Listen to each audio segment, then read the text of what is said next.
I think the big problem that we faced in the United States in particular, but really throughout North America, is in our planning processes we've been very focused on accommodating the automobile and making it really easy for cars to move everywhere and to move everywhere quickly.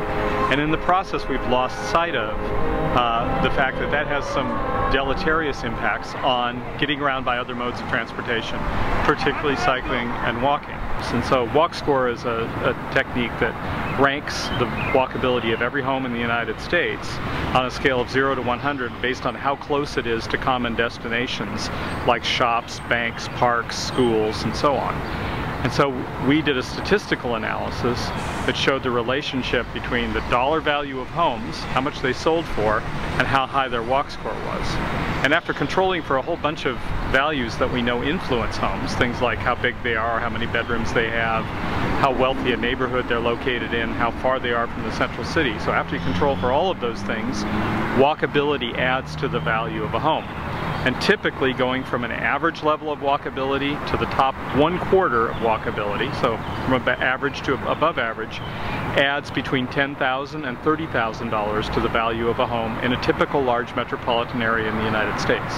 There are definitely some trade-offs that you need to think about when you think about the value associated with walkability, but we think it mostly represents the savings and benefits that accrue to the people who live in those homes. So if you live in a walkable neighborhood, you have more transportation choices. You can walk, you can bike. Typically walkable neighborhoods have better transit. You also have shorter car trips and more things close at hand.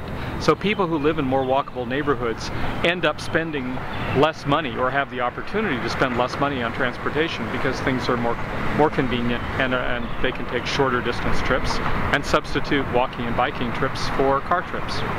One of the things, obviously we've been through a huge real estate cycle, particularly in the United States. In starting about 2007, we saw this collapse of this bubble of housing prices, and then the housing market has rebounded somewhat in the last couple of years.